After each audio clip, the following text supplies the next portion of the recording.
Well, guys, I just watched Marvel Studios' Thunderbolts, and I got to see this a little bit early because, of course, as I've mentioned in previous videos, I do work in a movie theater. So occasionally with certain movies, we'll get to screen them and watch them the night before it comes out, usually Tuesday or Wednesday night. So that's what we did for Thunderbolts.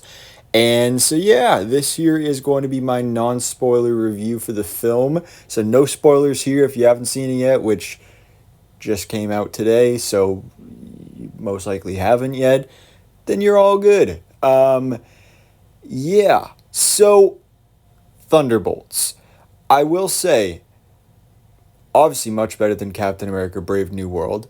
Not a high bar there, but I do honestly have mixed feelings about Thunderbolts. A lot of the other reviews and things I've seen other critics are saying have been pretty genuinely positive, and I do definitely think it's a good movie, but it's just not what I was expecting or what I really wanted from this movie. Um, I wouldn't really like. Obviously, the movie is called Thunderbolts. There is an asterisk, which yes, they do explain the asterisk in the movie towards the end. Um, that's honestly one of the biggest things that makes me feel questioning about the film. I didn't. I mean, I like the reveal, but don't like it at the same time. Because this just doesn't. This isn't a Thunderbolts movie to me. This is more so a street level Guardians of the Galaxy sequel to Black Widow, basically.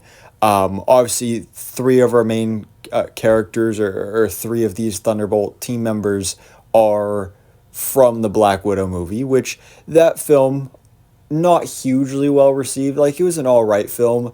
I actually just rewatched it today for the first time. I watched it right before I went to see Thunderbolts. Still not the best, but it's an okay movie. This I think is definitely better than Black Widow, by far. But honestly, now kind of sitting here thinking about this film, and the way it's structured, I think it would have been much better as a Disney Plus series. Honestly, obviously a lot of these characters are from the MCU Disney Plus shows, like our John Walker or our Val, or whoever it may be. Um, I think that actually would have been better because as a movie, it feels a little incomplete. This is one of the situations where it honestly feels sort of very episodic in its nature, and with the structure, this three act structure, it feels very separated in each act, and obviously there's big spectacle and action scenes and everything. Not a whole lot of action for what I was expecting from especially the types of characters we have involved in this film. A lot of the big action scenes are in the trailers. Um, this movie is honestly much more character focused, which is something I personally loved because I really love all the characters in this movie. Um, and honestly, one of my slight complaints with that is just that we didn't have enough time to focus on each one of them. Obviously, Florence Pugh, Yelena Belova, she is the star of this film. She's the character that gets the most focus. That's great. She, I think, is a fantastic character. Obviously, Florence Pugh is just a fabulous actress. I love her in everything she does. So she's totally deserving of this starring role, and especially with this being a sort of spiritual sequel to Black Widow, it makes sense. But and also, actually, I want to just say already, just two movies in with this character, she's already a far more interesting Black Widow character than Natasha ever was. I guess kind of hot take right there. I never really loved Natasha. I thought she was all right. I felt she was kind of one note. Florence Pugh's Yelena has much more depth to her. like she's dealing with stuff, and that's something that this whole film really focuses on, is dealing with mental health and depression and anxiety, and that's something that really comes out between the two characters of Yelena and Bob, of course played by Lewis Pullman, and I think the way it was done was really well handled.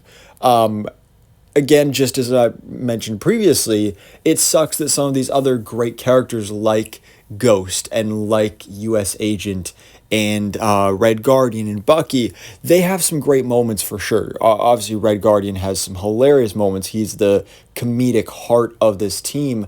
But Ghost and Bucky, especially, I feel don't really do a whole lot here and don't have a whole lot of screen time or use, which really sucks because Ghost, honestly, is probably the character I was most looking forward to seeing here in this film because she's the unique one with, you know, the actual superpowers. And also, I really loved her character in Ant-Man and the Wasp. I would do have to admit, I really enjoyed just seeing Hannah John Kamen back, like, on the press tour, and like seeing her in interviews again, because remember she was so much fun for the press tour of Ant-Man and the Wasp. To see her back has been great. John Walker was one of my favorite parts of the Falcon and Winter Soldier, so I love seeing him back here, and he does have, again, some great moments, but I do wish we had more time to dive deeper into his character and what's happened between Falcon and Winter Soldier and Thunderbolts. Where honestly, I do fully believe this would have been better as a Disney Plus TV series. Because, I mean, the CGI is great here, so maybe as a Disney Plus series, it wouldn't be as great. But again, just the way the story is set up here, I feel it would work so much better as a Disney Plus series. Now, I will say when it comes to this being a movie and sort of just, you know, what people are hoping to be a good MCU movie and like old school Marvel and all that, this does remind me a bit more of classic MCU. You know, some of those earlier Captain America movies, which I think is really great. And there's some great references and tiebacks and or callbacks and tie-ins to other MCU projects that I thought was great. Obviously, we know Val has bought Avengers Tower, and that's kind of their base of operations in this film. So I thought that was fantastic. I do think that you know, the other sort of big elephant in the room is we have Sentry in this movie, which Sentry, the little bit of Sentry that we get is really cool, and I really enjoyed what we got from him. It just sucks that we really only have one scene with the Sentry in his costume and like actually in action. Now, obviously, we have the Void in play as well, and that's kind of getting more screen time. And we do know that these characters are returning for Avengers Doomsday next year, so hopefully we'll get some more Sentry goodness and more sort of team dynamics and more great character moments in that. Which, of course, speaking of that, we do have two post-credit scenes for this film. The first of which, the mid-credit scene, is very much just, you know, a funny little joke bit, which I did think was nice.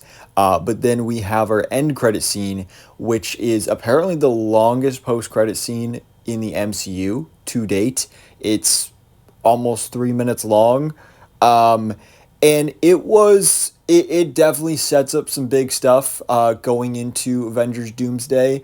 I will say it didn't really, like, just hearing teases of these post-credit scenes from other people that had already seen it, they made it sound bigger than it actually was. It didn't, like, it was exciting, but it also wasn't, like, it didn't feel like anything new or anything surprising, I guess you could say. It follows up after the ending of this film, but it's, yeah, I can't really say a whole lot more without going into spoilers. But yeah, Thunderbolts, again, I just have such mixed feelings on this. I I really wanted to enjoy this, and I look forward to getting deeper into why I didn't love it as much as I wish I did in the spoiler review, and obviously the big things that happen in those post-credit scenes and all that. A spoiler review is coming very shortly.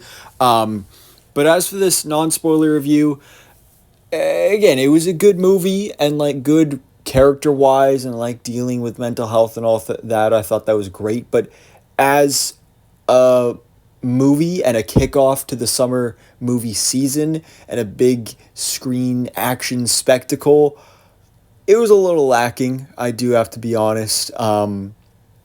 Again, I think it would have been better suited as a Disney Plus series, honestly. But anyways, guys, let me know your thoughts in the comments below. What did you think about Marvel Studios' Thunderbolts with an asterisk? Have you seen it yet? Obviously, keep things non-spoiler down in the comments below. Save those spoiler thoughts for the spoiler review. And so, yeah, thanks so much for watching. Please drop a like if you enjoyed this video and hit the subscribe button so I keep you up to date on everything that goes on in the Marvel life.